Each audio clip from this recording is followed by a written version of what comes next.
কি হয়েছে বাড়িতে? এমন কান্নাকাটির পর্ব চলছে কেন? রিয়া দৌড় দিয়ে গিয়ে নীরকে জড়িয়ে ধরে বলে, ভাইয়া আপুকে খুঁজে পাওয়া যাচ্ছে না, আপুর মোবাইল ফোনটাও বন্ধ। ভাইয়া রে, আপুর কিছু হবে না তো রে? আমাদের পাখির মতো মেয়ে হয় না, ওর কোনো বিপদ হবে না ইনশাআল্লাহ। কিন্তু পাখিকে পাওয়া যাচ্ছে না, এই খবর তোমরা আমাকে কেন জানাও নাই? আমি কিন্তু দুই বোনের বড় ভাই, তাদের প্রতি আমারও দায়িত্ব আছে। দাদিমা বলে, নীর, এত টেনশনের মাঝে আর ভেজাল করো না তো।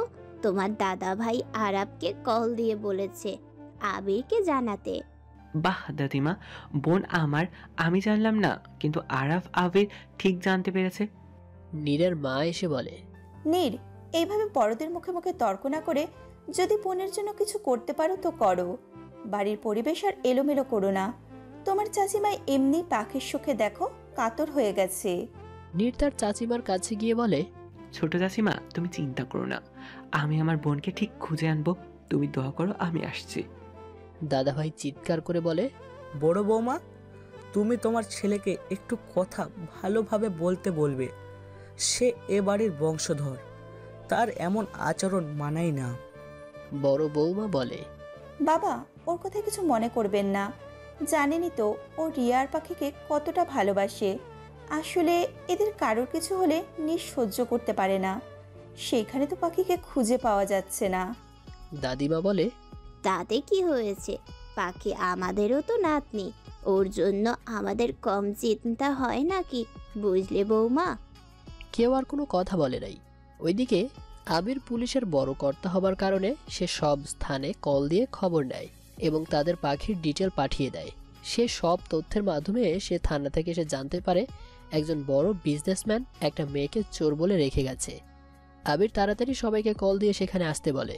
পাখির পরিবারের সবাই চলে আসে, এসে দেখে তাদের মেয়ে সেলের ওপাশে বন্দী হয়ে আছে। আবিরকে দেখে সব পুলিশ স্যালুট করে বলে, স্যার, আপনি এই চোর মেয়েটার জন্য এখানে কষ্ট করে আসলেন কেন? আমাদের বলতেন, ব্যবস্থা করে দিতাম। আবির বলে, আপনারা কি জানেন ওই মেয়েকে? আমার বোন। তার সম্পর্কে এমন কথা বলার কোনো অধিকার আপনাদের নেই। তার বিনা তথ্য যাচাই বাছাই করে একটা মেয়েকে জেলে ভরে রাখার অধিকার কে দিয়েছে আপনাদের? পুলিশেরা বলে, সরি স্যার, ভুল হয়ে গেছে। বলে তাড়াতাড়ি পাখিকে বাহিরে বের করে আনে। পাখি বাহিরে আসতেই তার বাবাকে জড়িয়ে ধরে কান্না করতে থাকে। তার বাবা তাকে ছাড়িয়ে বলে, এত কান্নাকাটি করার কিছুই হয়নি, বাড়িতে চলো, যা কথা বাড়িতে গিয়ে হবে। পাখি বুঝতে পারে আজ তার সাথে বাড়িতে খুব খারাপ কিছু হবে। এমন সময় নীর এসে পাখিকে জড়িয়ে বলে, বোন আমার ঠিক আছিস তো? আর এই পুলিশগুলোর সাহস কি করে নীরের বোনকে জেলে বন্দি করে রাখার? আবির বলে, প্লিজ নীর, সিনক্রেট করো না, যা হওয়ার হয়ে গেছে, এবার বাড়িতে যাও। নীর কিছু বলতে যাবে তার আগে পাখি নীরকে থামিয়ে বলে, ভাইয়া ভালো লাগছে না, বাড়িতে চলো। এদিকে বাড়িতে এসে পাখির সাথে সবাই একদম পালক কান্না করতে করতে সোজা কলেজের বাইরে চলে আসে। কলেজের পাশ দিয়ে একটা নদী বয়ে গেছে।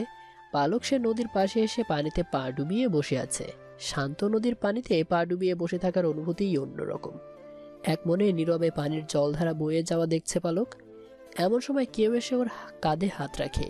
পালক ভয় পেয়ে ওঠে, কে বলে সে সামনে তাকাবে, এমন সময় পানিতে পা পিছলে পড়ে যাবে। তার আগে পালকের হাত ধরে টেনে নিজের কাছে নিয়ে আসে। পালক সামনে তাকিয়ে দেখে রিদান ওর হাত ধরে দাঁড়িয়ে আছে। পালক বলে, আপনি এখানে কেন আসছেন? রিদান বলে, এমনি নদীর ধারে আসছি, এখানে সবাই আসতে পারে না, আশেপাশে কোথাও তো নো এন্ট্রির বোর্ড দেখতে পাচ্ছি না।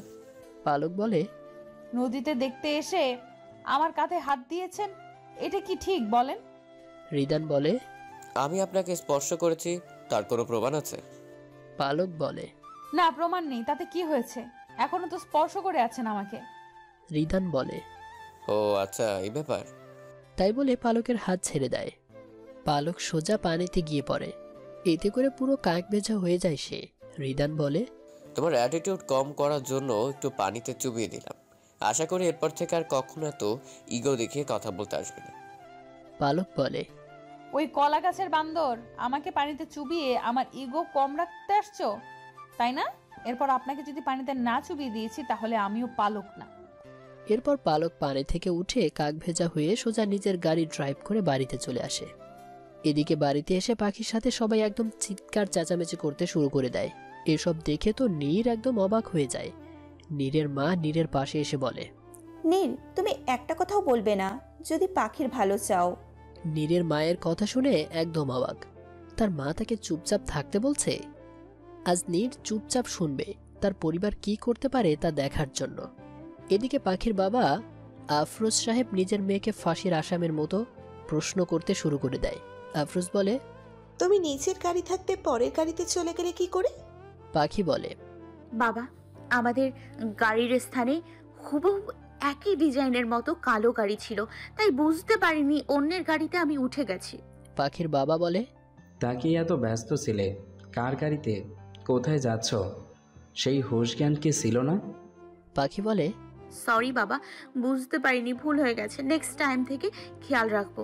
দাদাভাই বলে, পাখি, তোমাকে আর এরপর থেকে ক্লাস করতে কলেজে যেতে হবে না, তুমি এখন থেকে বাড়িতে থাকবে। জি দাদা ভাই। বলে নিজের রুমে চলে যায় দাদাভাই। আজকের এই ঘটনাটা যদি জানাজানি হয় তখন আমাদের সম্মান কোথায় যাবে কেউ ভেবে দেখেছো? নীর বলে, সম্মানে কি হবে পাখি? ভুল করে অন্যের গাড়ি গেছে, সে ভুল ভেবে পুলিশ দিয়েছে, এটা কি পাখির দোষ? দাদাভাই বলে, হ্যাঁ, পাখির দোষ, কারণ সে মেয়ে হয়ে অন্য পুরুষের গাড়িতে চলে গেছে, এমনকি সে জেলে ছিল। এটা আমাদের জন্য অনেক বড় লজ্জাকর ব্যাপার। এদিকে পাখির মা গিয়ে পাখিকে জড়িয়ে ধরে বলে, জানিস তোর জন্য কত চিন্তা হচ্ছিল আমার। আচ্ছা, তুই কি করে বুঝতে পারলি না তুই কোন পথে যাচ্ছিস? পাখি বলে, সত্যি বলতে মা, আমি গাড়িতে বসে ফুপু আর খালামণির সাথে কথা বলতে গিয়ে ভুলে গিয়েছিলাম সবটা। পাখির মা বলে, এই কথা যদি জানতে পারে তোকে আজ তো কিলে খাবে সবাই। পাখি বলে, এই জন্য তো মা নিচে কাউকে কিছু বলি নাই। জানো মা, আমি ওই লোকটাকে কতবার বলছি আমি চোর না, তারপরেও আমাকে বেয়াদ্দপ লোকটা জেলে রেখে চলে গেছে। আহারে, আমার মেয়ের সাথে কেমন ব্যবহারটাই না করেছে। আচ্ছা থাক, সেসব কথা ভুলে যাও। এদিকে রাতের বেলা পাখি তার রুমে ঘুমিয়েছিল। পাখি গভীর ঘুমে মগ্ন ছিল। এমন সময় হঠাৎ ওর মনে হলো কেউ ওর কপালে চুমু দিচ্ছে, কিন্তু ঘুমের জন্য সে চোখ খুলতে পারছে না। তারপর কেউ ওর চুলের মাঝে হাত বুলিয়ে দিতে থাকে। তারপর ওর কানের কাছে মুখ নিয়ে বলে, পাখি, তুমি যতই আকাশে উড়ো, বন্দি তো আমার কাছেই হবে। পাখি ভয় পেয়ে ধরফরিয়ে উঠে তাড়াতাড়ি লাইট জ্বালিয়ে দেখে ওর রুমে কেউ নেই। তাহলে কি স্বপ্ন দেখলাম নাকি সত্যি ছিল? পাখি তার বারান্দার দিকে তাকিয়ে দেখে দরজা খোলা, পর্দা নড়ছে। পাখি আস্তে আস্তে বারান্দার দিকে যায়। বারান্দায় যেতেই কেউ ওর হাতটা জোরে টান দিয়ে নিজের দিকে মিশিয়ে নেয়। অন্ধকারের জন্য পাখি কিছু দেখতে পাচ্ছে না, কিন্তু হালকা আলোয় দুটি চোখ স্পষ্ট বোঝা যাচ্ছে, যেখানে প্রচণ্ড রাগ আর ঘৃণা দেখা যাচ্ছে। সে চোখ দেখে পাখি চিৎকার করে ওঠে। পাখির চিৎকার বন্ধ করতে সেই লোকটা পাখির ঠোঁটজোড়া নিজের দখলে নিয়ে নেয়। গভীরভাবে কিছু সময় কিস করার পর ছেড়ে দেয়। পাখি কান্না করতে করতে বলে, আপনি কে? আপনার সমস্যা কি? আমি আপনার কি ক্ষতি করেছি যে এভাবে আমাকে স্পর্শ করেন আপনি? অজানা লোকটা বলে, তুমি আমার কোনো ক্ষতি করো নাই, কিন্তু আমি তোমার নেশাতে আসক্ত হয়ে গেছি। আমার তোমাকে চাই সুন্দরী। বলেই পাখির গলায় একটা চুমো এঁকে দেয়। এবার পাখি তাকে জোরে ধাক্কা দিয়ে নিজেকে ছাড়িয়ে নিয়ে বলে, আপনার সে আশা কোনোদিনও পূরণ হবে না মিস্টার। কে তা জানি না। অজানা বলে, আচ্ছা, সময়ের সাথে বোঝা যাবে কার স্বপ্ন পূরণ হয়। এমন সময় পাখির দরজার সামনে সবাই এসে ওকে ডাকতে শুরু করে। পালককে বাড়িতে কাক ভেজা হয়ে ঢুকতে দেখে ওর মা বলে, তুই তো বাড়ি থেকে শুকনা কাপড় গিয়েছিস, তাহলে মাঝপথে এভাবে ভিজে আসার মানে কি?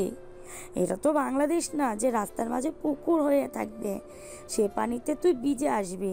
পালক রেগে চিৎকার করে বলে, আমার ইচ্ছে হয়েছে তাই নদীতে মাছ ধরতে গিয়েছিলাম, তোমার বাংলাদেশে যাইনি।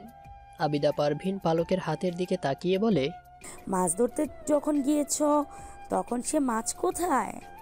তোমার হাতে তো কোনো মাছ নেই। পালক বলে, মাছগুলো খুব চালাক ছিল, আমাকে গোসল করিয়ে দিয়েছে, কিন্তু আমার কাছে ধরা দেয়নি। আবিদা পারভিন মেয়ের মুখের এমন কথা শুনে আর কিছু বলে না। পালক সোজা নিজের রুমে চলে যায়। সেখানে গিয়ে ফ্রেশ হয়ে নিজেকে ঠিকঠাক করে আয়নার সামনে বসে বলে, মিস্টার রিদান, আপনি তো জানেন না কার সাথে পাঙ্গা নিয়েছেন আপনি।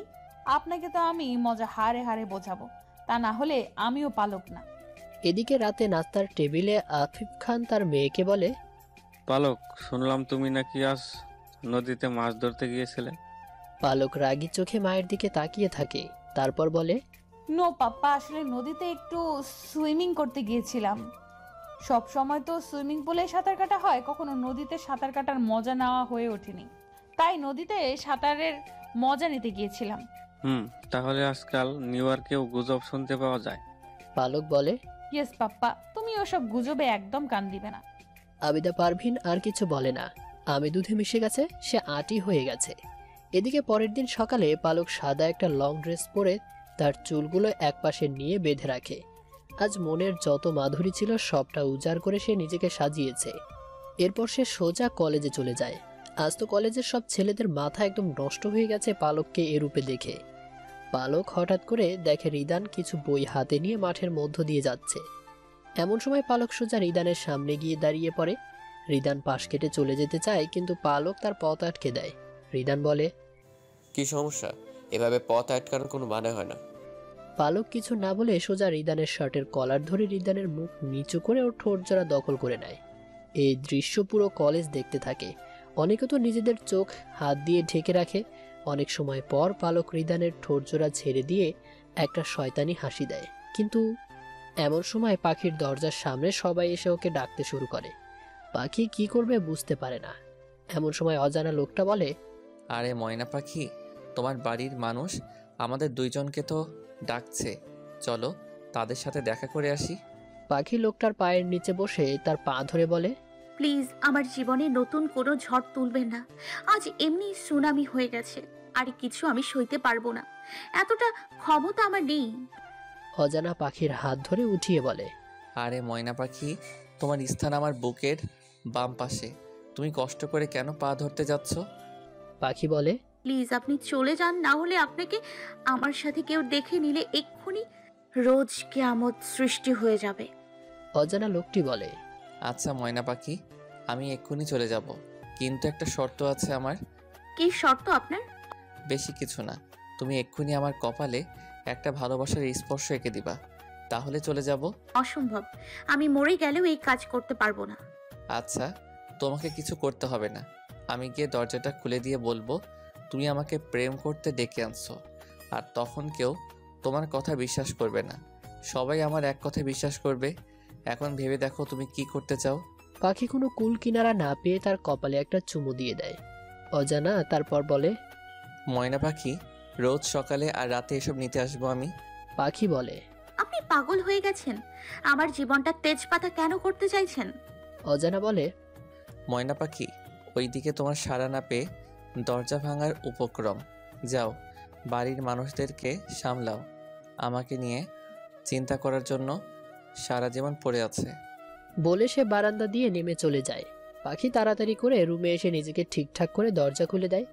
পাখির মা বলে, কি হচ্ছে পাখি, তুমি চিৎকার করে উঠলে কেন? পাখি বলে, আসলে মা, আমি খুব ভয় পেয়ে গেছি, তাই চিৎকার দিয়ে উঠেছিলাম। দাদা ভাই বলে, ভয় পেয়েছো তা বুঝলাম, কিন্তু এত সময় লাগছে কেন দরজা খুলতে? পাখি আমতা আমতা করতে থাকে। এমন সময় ওর বাবা বারান্দার দরজা খোলা দেখে সোজা বারান্দায় গিয়ে দেখে কোনো কিছু নাই। তারপর পাখিকে বলে, এত রাতে তোমার রুমের বারান্দা খোলা কেন? আসলে বাবা ভালো লাগছিল না, তাই বারান্দায় গিয়ে বসেছিলাম। দাদিমা বলে, মেয়ে মানুষের এত রাতে বারান্দার দরজা কেন খুলে রাখছো? আজকের পর আর কোনোদিন যেন রাতে বারান্দার দরজা খোলা না দেখি। পাখি মাথা নিচু করে বলে, জি দাদিমা, আগে থেকে আর কখনো খুলে রাখবো না। তারপর সবাই পাখিকে ঘুমোতে বলে চলে যায়। সবার চলে যাবার পর নিজের রুমের দরজা বন্ধ করে বিছানার উপর শরীর এলিয়ে দিয়ে ভাবতে থাকে, কি থেকে কি হচ্ছে আমার সাথে, আর কে এই অজানা মানুষ? আমার কাছের কেউ নাকি অপরিচিত কেউ? এসব ভাবতে ভাবতে পাখি ঘুমিয়ে যায়। এদিকে খুব ভোরে পাখির নামাজ পড়ে তাদের বাড়ির বাগানে একটু হাঁটাহাঁটি করতে যায়। সেখানে গিয়ে দোলনাতে বসে সে মনমরা হয়ে দোল খেতে থাকে। হঠাৎ করে আজ এত সকালে সেখানে আরাব চলে আসে। আরাব এসে বলে, আরে পাখি, এত সকালে বাগানে কি করছো? পাখি বলে, আরে আরে ভাই, যে এত সকালে কোনো কাজ ছিল নাকি? কেন, কাজ ছাড়া বুঝি তোমার সাথে দেখা করতে আসতে পারি না? না মানে এমন কোনো কথা বলতে চাইনি ভাইয়া, আপনি হঠাৎ কখনো এভাবে আসেন না তো, তাই। আগে আসি নাই, আজকে আসছি। জি ভালো করছেন। ভাবলাম কালকের ঘটনার পর হয়তো তোমার মন খারাপ আছে, তাই একটু দেখা করতে আসলাম। ও আচ্ছা ভাইয়া, বাড়ির ভেতরে চলেন, আমি অনেক সময় ধরে বাইরে, সবাই হয়তো আমাকে খুঁজবে। না, আজ ভেতরে যাব না, অন্য একদিন যাব। হঠাৎ তোমাদের বাড়ির পাশ দিয়ে যাচ্ছিলাম, তাই দেখা করে গেলাম। বাড়ির ভেতরে গেলেই সবাই কিন্তু খুশি হতো। আরাব বলে, অন্য একদিন সময় করে আসবো বলে চলে যায়। এদিকে পাখি বাড়ির ভেতরে প্রবেশ করার সময় অনেক সময় পর পালক রিদানের ঠোঁটজোড়া ছেড়ে দিয়ে একটা শয়তানি হাসি দেয়, কিন্তু পালক কিছু বলবে তার আগেই রিদান পালককে সবার সামনে কষিয়ে একটা চড় দিয়ে দেয়। পালক থাপ্পড় খাওয়া। তুমি নিজেকে কি মনে করো, কোনো বিশ্ব সুন্দরী নাকি আকাশের হুড়পড়ি? আরে তুমি তো কোনোটাই না, তাহলে কিসের এত অহংকার তোমার? এত রূপের রূপ থাকলেই বুঝি তাই ভাবে প্রদর্শন করতে হবে সবার সামনে? পালক এখনো চুপচাপ রিদানের কথাগুলো শুনে যাচ্ছে। রিদান বলে, আমি জানি তুমি এই কাজ কেন করছো, আমাকে এই কলেজ থেকে বাহির করে দেওয়ার জন্য, তাই তো? কিন্তু তুমি জানো না তুমি কার সাথে পাঙ্গা নিয়েছো। পালক বলে, আপনি কি করে জানেন? রিদান বলে, তোমার সাথে নাইট ক্লাবে দেখা হওয়ার পরে তোমার সম্পর্ক পুরো ডিটেলস জেনে এসেছি। আমার যাকে পছন্দ হয় তার সব খবর আমার নিতে 5 মিনিটও লাগে না। আর তুমি তো মাত্র আফরিন খান পালক। এই রিদানের সামনে তোমার কোনো মূল্য নেই। আমি জানতাম তোমার পেছনে লাগার ফল ভালো হবে না, কিন্তু তুমি যে এতটা নিচে নেমে যাবে ভাবতে পারিনি। এর আগে এক প্রফেসরের সাথে তোমার ঝগড়া লাগছিল, তাকেও তুমি এভাবে জব্দ করে কলেজ থেকে তাড়িয়ে দিয়েছো। কারণ এই কলেজের নিয়ম এটাই, যে কোনো স্যার ম্যাডামের সাথে কোনো স্টুডেন্টের কোনো প্রেম ভালোবাসার সম্পর্ক থাকতে পারবে না। যদি এমন প্রমাণ পাওয়া যায় তাহলে সেই প্রফেসরকে কলেজ থেকে তাড়িয়ে দেওয়া হয়। আজ আমাকে তাড়িয়ে দিতে তুমি এতটা নিচে নেমে গেছো পালক খান। পালক বলে, যুদ্ধের ময়দান আর ভালোবাসার ক্ষেত্রে সব কিছুই জায়েজ মিস্টার রিদান। আফরিন খান পালক, আমাকে ভালোবেসে এটা কি ভাবা যায়? পালক একটা তাচ্ছিলের হাসি হেসে বলে, ভালোবাসা? তাও আপনাকে? মাথা খারাপ নাকি আপনার? আরে এটা কে? আমি যুদ্ধের ময়দান হিসেবে আমি আঘাত করে দিয়েছি। এবার আপনি আমার জীবন আর কলেজ থেকে বিদায় হবার জন্য রেডি হন মিস্টার রেদওয়ান হোসেন রিদান। পালক চলে যাবে, সে সময় পালকের হাতটা ধরে রিদান বলে, তুমি আমাকে ঘায়ল করে চলে যাবে তা কি করে হয় সুন্দরী? আমার আঘাতটাও তো নিতে হবে তোমাকে। আমি তো কলেজ থেকে বিদায় নিব, তার আগে তুমি তোমার রিটার্নিং গিফটটা তো নিয়ে যাও। পালক বলে, মানে কি? রিদান এবার আর কিছু না বলে সোজা পালককে নিজের একদম কাছে নিয়ে এসে ওর ঠোঁটজোড়া দখল করে লং টাইমস কিস করে ছেড়ে দিয়ে বলে, ইট মারলে পাটকেল খেতে হয়, তোমার ইটের জবাব আমি পাটকেল দিয়ে দিলাম। রিদান বলে, তুমি কেমন মেয়ে যে অন্য পুরুষকে স্পর্শ করতে একবারও ভাবলে না? নাকি তুমিও এই বিদেশি সভ্যতার সাথে নিজেকে বদলে নিয়েছো? আরে বাঙালি মেয়ের কাছে তার সম্মান সব থেকে আগে, তোমার তো সেই সম্মান বোধটুকু নেই দেখছি। এই দেশের জল পানির সাথে সব গিলে খেয়েছো দেখতেই পাচ্ছি। যদি একটুখানি লাজ শরম বেঁচে থাকে তাহলে নিজেকে বদলে নিও। পালক রাগে দুঃখে নিজের চুল ছিঁড়তে ছিঁড়তে কলেজের বাথরুমে চলে যায়। এদিকে এসব কিছু কলেজ কর্তৃপক্ষের কানে পৌঁছাতে সময় লাগে না। কলেজের বোর্ডরুমে রিদানের ডাক পড়ে। রিদান জানে তাকে আজকে এই কলেজ থেকে বিদায় নিতে হবে। কে জানতো পালক এতটা বার বেড়ে যাবে।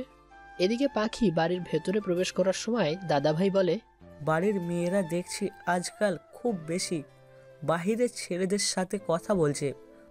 নীর এসে বলে, কেন দাদাভাই, কি হয়েছে?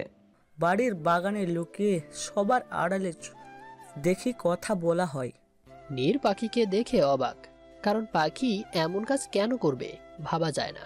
পাখি ভেতরে এসে বলে, সকালে আরাফ ভাই আসছিল বাইরে, সে নাকি এদিক দিয়ে যাচ্ছিল, তাই আমার সাথে দেখা করে গেছে। তা তোমার সাথে এত তার কিসের কথা যা বাহিরে বলতে হলো তাকে? সে বাড়ির ভেতরে কারো সাথে দেখা করার প্রয়োজন মনে করলো না? আমি ভাইকে ভেতরে আসতে বলেছিলাম, কিন্তু ভাইয়ার কাজ ছিল, তাই আপনাদের সাথে দেখা করতে পারে নাই। অন্য একদিন এসে দেখা করে যাবে বলছে। দাদাভাই বলে, যাও, ভালো কথা, বাড়ির ভেতরে যাও। এত বাইরে থেকে আমাদের সম্মান পানি পানি করতে হবে না।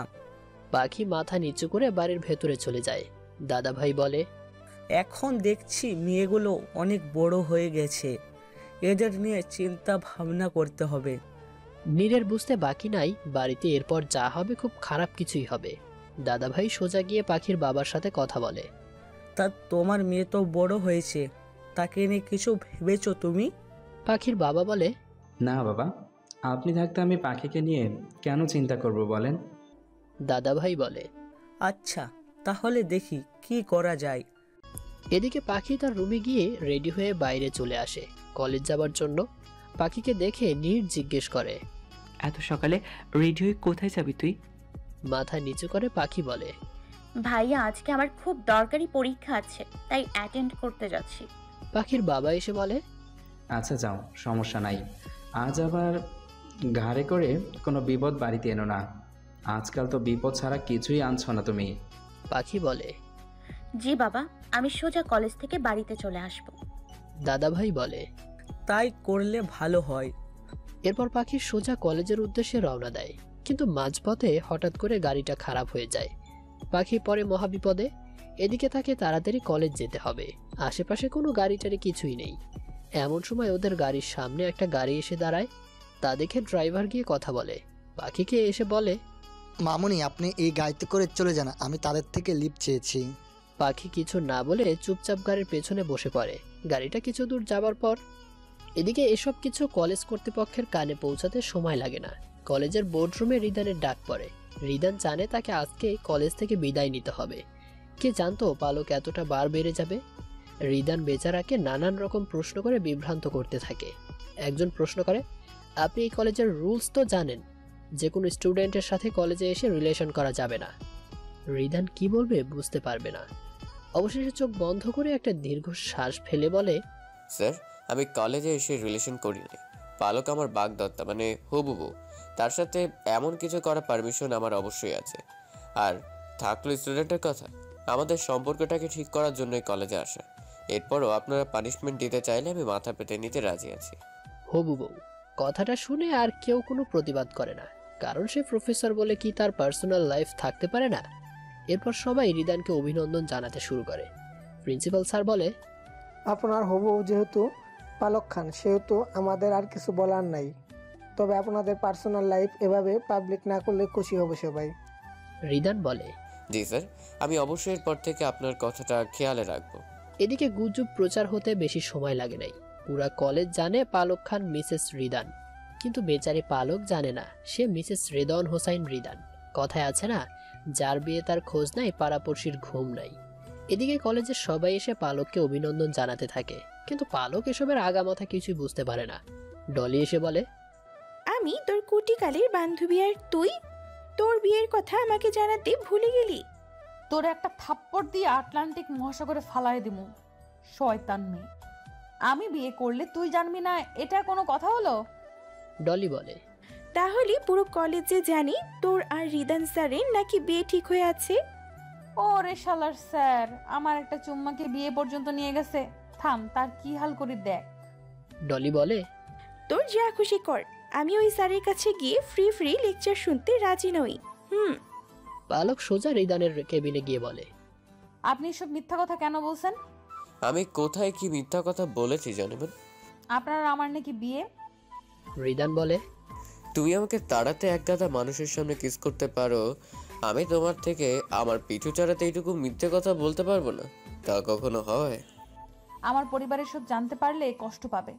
কিস করার সময় তাদের কথা মনে ছিল না ম্যাডাম আপনার? আপনি তো আমাকে রিটার্ন কিস দিয়ে শোধবোধ করেই দিছেন। দিয়েছি তো কি হয়েছে? দেখুন, আজ থেকে সব কাটাকাটি। আমি আপনার পেছনে লাগবো না, আপনি আমার পেছনে লাগতে আসবেন না। রিদান বলে, আচ্ছা তাহলে ঠিক আছে, আমার কোনো সমস্যা নেই।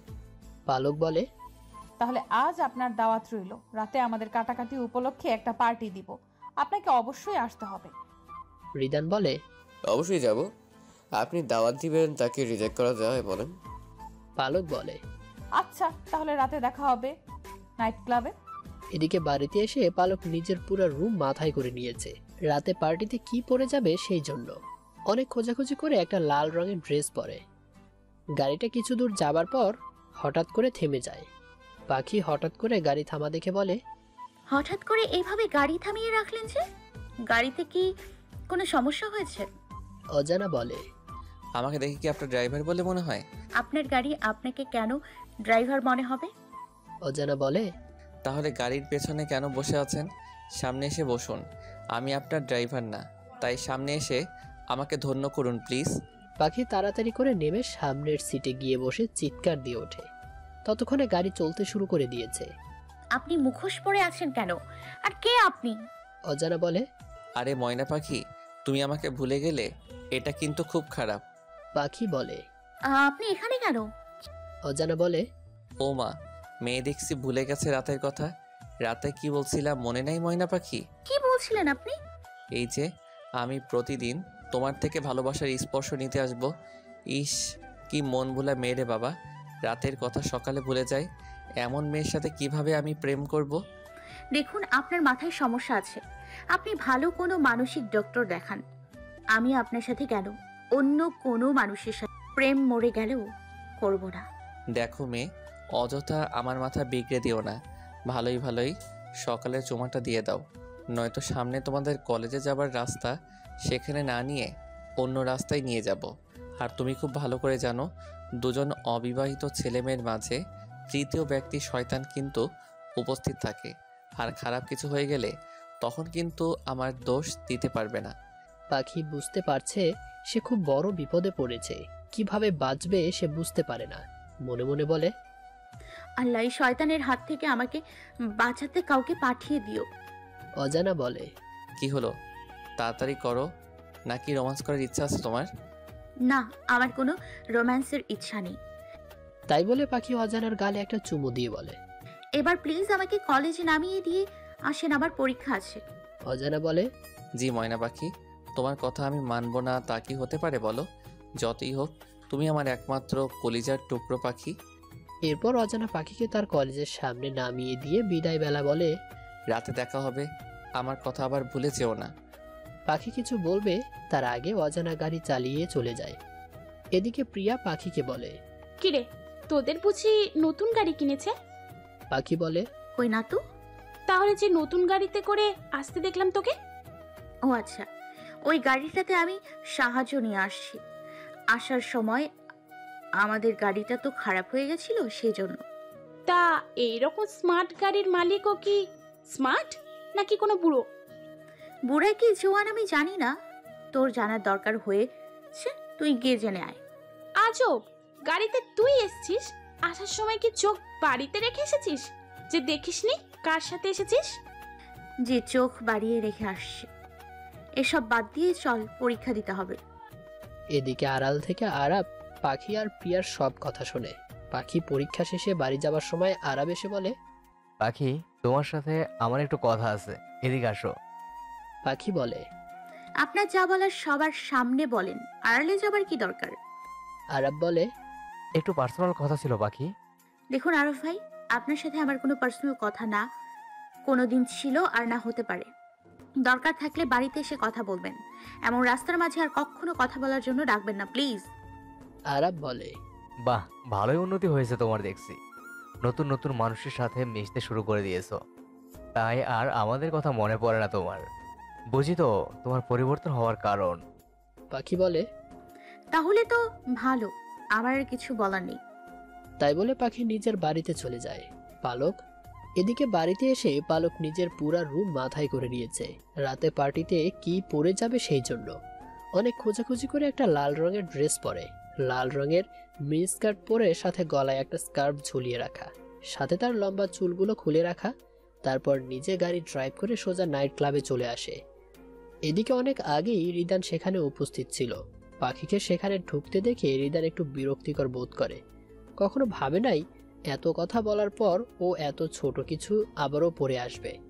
সে যাই হোক, এখন আর কিছু করার নাই, চলে তো আসছে। এদিকে পালকের চোখ প্রথমেই রিদানের উপর পড়ে। সাদা শার্ট পরে তো একদম হিরো হিরো লাগছে, তাতে আমার কি, ডোন্ট কেয়ার। ভাব নিয়ে পালক সোজা এসে ওর সব বান্ধবীদেরকে হাঁক করতে শুরু করে। এদিকে কিছু গুন্ডা টাইপের ছেলে ক্লাবেও চলে আসে। একজন এসে পালকের হাত ধরে বলে, সুন্দরী, আমাদেরও একটু জড়িয়ে ধরো না জানেমান। আরেকজন বলে, শুধু মেয়েদের জড়িয়ে ধরলে হবে সুন্দরী, আমরা তো তোমার স্পর্শ পেতে কাতর, তা বোঝো না? পালক বলে, are you guys totally mad? তোমার মতো সুন্দরী সামনে থাকলে যে কোনো ছেলে পাগল হতে বাধ্য। তুমি এমন ড্রেস পরতে পারো আর আমরা তোমাকে কাছে পাওয়ার আশা তো করতেই পারবো না, তা কি কখনো হতে পারে? রিদান এদিকে ড্রিঙ্কস বারে বসে মনের সুখে পালকের সাথে যা কিছু হচ্ছে সব দেখছে, এইসব এনজয় করছে আর কোল্ড ড্রিঙ্কস পান করছে। পালক বলে, আমার যা ইচ্ছে আমি পরবো, তাতে তোদের কি? বলে যে ওর হাত ধরেছিল তাকে থাপ্পড় দিয়ে নিজের হাত ছাড়িয়ে নেয়। একটু পর খুব জোরে লাউডে গান ছেড়ে দিয়ে এসে ওই সব ছেলে পালকের সাথে খুব বাজেভাবে অসভ্যতামি করতে থাকে। জোর করে পালকের গায়ে পড়ে ডান্স করে আর বাজেভাবে স্পর্শ করতে থাকে। পালক নিজের সবটুকু দিয়েও নিজেকে ওদের থেকে ছাড়িয়ে আনতে পারে না। এদিকে পালক অসহায়ভাবে রিদানের দিকে তাকিয়ে থাকে, কারণ পালকের কোনো ফ্রেন্ডস আর এগিয়ে আসছে না। ডলি এগিয়ে আসছিল, তারা ডলিকে সরে যেতে বলে। ডলি ভয়ে সরে যায়। রিদানের আর এসব দেখতে ভালো লাগছিল না, সেখান থেকে উঠে সোজা বাহিরে চলে যায়। রিদানকে চলে যাওয়া দেখে পালক ভেঙে পড়ে। আজ পালক এসব সহ্য করতে না পেরে ওদের জোরে ধাক্কাধাক্কি করে সেখান থেকে দৌড়ে বাহিরে চলে যেতে লাগে। রিদান এসে পালকের হাত ধরে থামিয়ে দেয়। এরপর ওর হাতে থাকা একটা শাড়ি সবার সামনে কোনো রকম ভাবে পরিয়ে দেয়। এরপর সবার উদ্দেশ্য করে বলে, এবার বলেন, এই মেয়েকে দেখে আপনাদের এখনো বুঝি কাছে পাওয়ার প্রবল ইচ্ছে করছে? তাহলে আসুন, যাদের দরকার স্পর্শ করে যান। স্পর্শ করে যান কথাটা শুনে পালক একদম হা হয়ে যায়। এবার একটা ছেলে এসে পালকের হাত স্পর্শ করে যায়। সেই ছেলের হাত ধরে রিদান খুব জোরে মুড়িয়ে দেয়। এরপরে সবাই চলে আসে।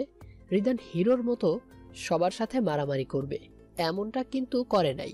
রিদান দুই একজনের সাথে মারামারি করার সময় পুলিশ চলে আসে। তারপর সব ছেলেগুলোকে পুলিশ ধরে নিয়ে যায়। রিদানও তাদের সাথে বাইরে চলে আসে। ছেলেগুলো যাবার সময় বলে যায়, এর জন্য তোমাকে অনেক বড় মূল্য দিতে হবে। রিদান বলে, আগের শ্বশুরঘর থেকে বেরিয়ে আসো, তারপর দেখা যাবে। এরপর পালক এসে রিদানকে রাস্তার মাঝে জড়িয়ে ধরে কান্না করতে থাকে। রিদান পাখিকে নিজের থেকে ছাড়িয়ে সোজা করে দাঁড় করিয়ে জোরে দুই গালে দুইটা থাপ্পড় দিয়ে বলে, আজ তোমাকে কিছু বলবো না, তুমি ভালো করে জানো আমি কি বলতে চাইছি। বলে রিদান চলে যায়। পালক চুপচাপ মাথা নিচু করে গাড়ি ড্রাইভ করে বাড়িতে চলে আসে। পালকের মা পালককে শাড়ি পরা দেখে বলে, কি গো, তুমি না মেয়েটাকে পার্টি করতে গিয়েছিলে, হঠাৎ শাড়ি কোথায় থেকে এলো? পালক ওর মায়ের কথার কোনো উত্তর না দিয়ে সোজা নিজের রুমে চলে যায়। পাখি আর রিয়া বসে তার দাদিজানের সাথে বসে গল্পগুজব করছে। তার দাদিজান দুই নাতনিকে তার সময়ের সব গল্প শোনাচ্ছে। জানিস তোরা, আমি তোদের এই বয়সে 4 ছেলে মেয়ের মা হয়ে গেছি। আর দেখো, আমরা এখনো ছেলে মেয়ে তো দূরের কথা, তাদের বাপের চেহারাটাও দেখতে পারি নাই। পাখি রিয়ার কান ধরে বলে, ওরে ফাজিল মেয়ে, এত দূরে চিন্তা ভাবনা তোমার? তাহলে কি বলবো বলো? তুমি বড় মেয়ে, বিয়ে এখনো করো নাই, আর এরা বড় মেয়ে রেখে আমাকে বিয়েও দিবে না। ওরে আমার বুবু জান, আয় শোনা, বকে আয়। আবার বলে রিয়াকে জড়িয়ে ধরে। পাখি বলে, দাদিমা, তোমার আল্লাদে রিয়া এত ফাজিল হয়ে যাচ্ছে। রিয়া বলে, আচ্ছা দাদি জান, বলো তো, বড় বোন বিয়ে করলেও তো লাভ আমারই, তাই না? একটা দোলাভাই থাকলে তো আর তার সাথে আমি কত মজা করতে পারতাম। দোলাভাইয়ের অর্ধেক বাড়িওয়ালি বলে কথা, কিন্তু আফসোস তোমরা আপনিকে বিয়ে দিয়ে দোলাভাই দিচ্ছ না। আরে বুবু জান, একটু সবুর করো, সবুরে মেওয়া ফলে। মেওয়া ফল টক গো, তাই বলে রিয়াকে মারতে তাড়া করে। দাদি জান বলে, আরে এত মারামারি করতে নাই, তোরা দুজন থাম রে। আমি কি তোদের সাথে পারবো বলতো? কে শোনে কার কথা? পাখি তো রিয়ার পেছনে পেছনে পুরো বাড়িতে দৌড়ানি দেয়। পাখির মা এসে বলে, এই তোরা কি এখনো সেই ছোট্ট আছিস নাকি? এইভাবে দৌড়াদৌড়ির বয়স কি তোদের আর আছে? রিয়া বলে, ছোট মা, তুমি আমাদের এভাবে বলো না গো। একদিন আমরা এ বাড়িতে না থাকলে সেদিন আমাদের এইসব কথা তোমাদের মনে পড়বে আর আফসোস করবা। রিয়া, তুই কাদের যে কি বলছিস? এরা আমাদের মূল্য বুঝবে না রে বোনটি। পারলে তো কারাগৃহে বন্দি করে রেখে আসে। কি সব উল্টোপাল্টা বলছিস? মাথা ঠিক আছে তো? এমন ভাবে দৌড়াদৌড়ি করলে কখন কি অঘটন বাঁধিয়ে বসে থাকবে? বড় বৌমা এসে বলে, এই ছোট, তুই ভেতরে আয় তো, ওদের যা খুশি তা করুক, তাতে আমাদের কি? পাখির মা বলে, আচ্ছা ভাবি, ওদের কিছু বলবো না। পাখি আবার রিয়ার পেছনে ছুটতে থাকে।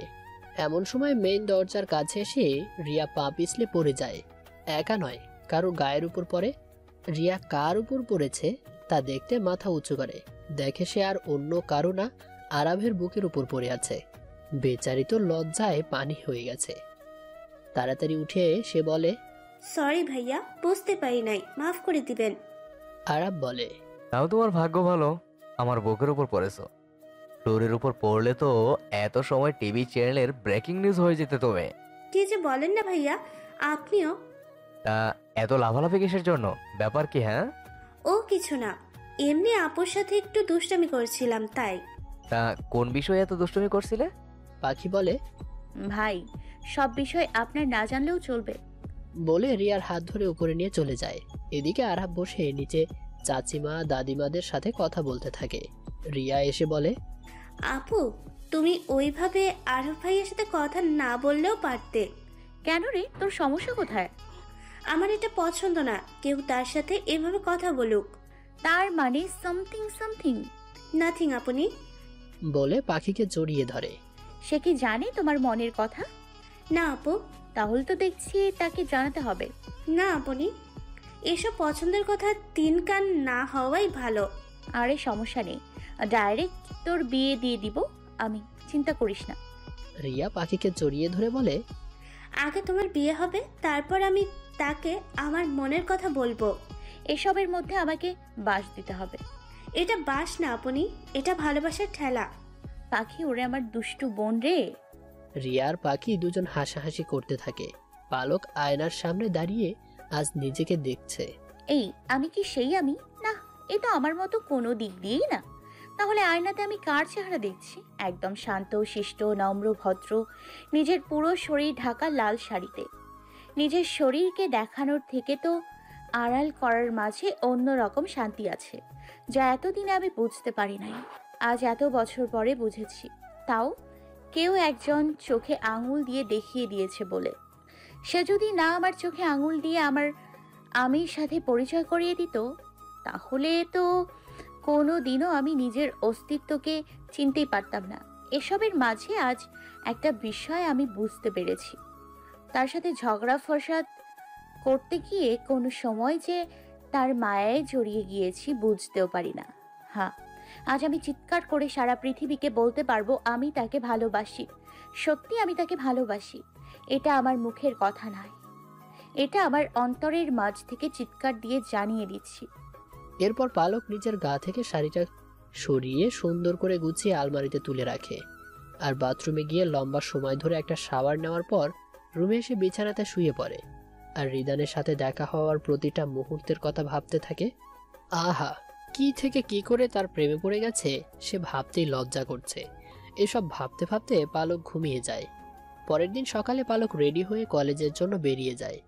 পালকের মা আজ একদম আকাশ থেকে পড়েছে তার মেয়েকে নতুন রূপে দেখে। সে কোনোদিন স্বপ্নেও ভাবে নাই তার মেয়ে এমন ড্রেস পরে কলেজে যাবে। আজ কলেজের সব ছেলে অবাক চোখে পালকের দিকে তাকিয়ে আছে। রিদান ব্যাপারটা বোঝার জন্য বাইরে এসে দেখে পালককে দেখে সবাই অবাক। আর দেখবে না কেন বলেন? মেয়েটা আজ প্রথমবারের মতো বাঙালি মেয়েদের মতো চুড়িদার সাথে সুন্দর মার্জিত কামিজ, আর সব থেকে দারুণ ব্যাপার হচ্ছে সে ওড়না দিয়ে হিজাব বেঁধে আসছে। রিদান নিজে এবার পালকের প্রেমে পড়ে গেছে। এত সুন্দর আর মিষ্টি মেয়ের প্রেমে না পড়ে কোনো গাধাই থাকতে পারবে? রিদান কেমিস্ট্রি বুক হাতে নিয়ে সোজা মাঠের মাঝে গিয়ে পালকের সামনে বসে বইটা বাড়িয়ে বলে, আমি তোমাকে ভালোবাসি। তোমার মতো মিষ্টি মেয়েকে ভালো না বেশে থাকা যায় না মিষ্টি মেয়ে। পালক একটা মন ভোলানো হাসি দিয়ে রিদানের হাত থেকে কেমিস্ট্রি বুক নিয়ে বলে, কি ব্যাপার স্যার, কেমিস্ট্রি বুক দিয়ে কি নিজেদের কেমিস্ট্রি মজবুত করতে চাইছেন? তুমি যদি তাই মনে করো তাহলে তাই। পাখির ঝড়ে যাওয়া পালক। পালক কেমিস্ট্রি বই হাতে নিয়ে বলে, তাহলে কি বলেন, উত্তরটা দিয়ে দেব? আমি প্রপোজ করে দিয়েছি, এবার তা গ্রহণ করবো নাকি রিজেক্ট করবো তা তোমার ব্যাপার। পালক বলে, এত সুন্দর প্রফেসরকে আমি পালক হাতছাড়া করতে পারবো না। তারপর রিদানকে জড়িয়ে ধরে ওর কানে কানে বলে, আমিও তোমাকে ভালোবাসি আমার মিস্টার। এরপর থেকে আমরা দুজন সব সময় একজোড়া পাখির মতো থাকতাম।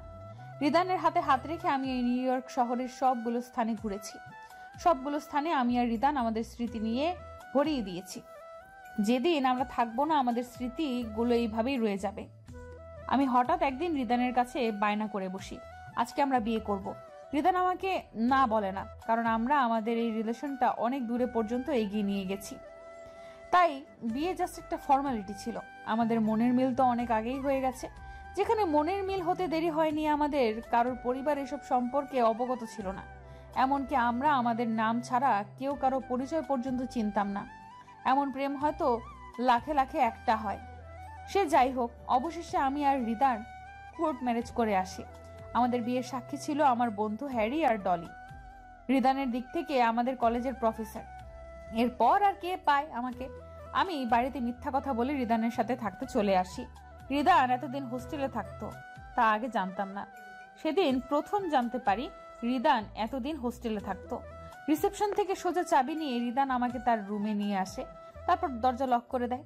আমি রিদানকে তার সম্পর্কে আর কোনো প্রশ্ন করব তার আগেই রিদান আমাকে জড়িয়ে ধরে রিদান বলে,